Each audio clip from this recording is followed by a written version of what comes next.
Light அடிக்காதீங்க.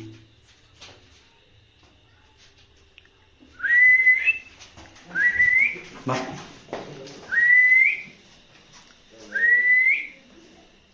So இதான் வந்து பார்த்தீங்கன்னா இப்போ இந்தியன் டாய்லெட் இருந்த பாம்பு கோப்ரா ஸ்னேக்கு இப்போ வந்து ரெஸ்கியூ பண்ணியிருக்க இது பண்ணி இதில் வந்து பார்த்தீங்கன்னா இந்த பாம்பு வந்து எப்போ உள்ளே போச்சுன்னு தெரியல. ஆனால் பார்த்து ரொம்ப கவனமாக சேஃபாக இருக்கணும். இந்த மாதிரி பாத்ரூம் யூஸ் பண்ணுறது எப்பவுமே ரொம்ப ரொம்ப கவனமாக இருங்க.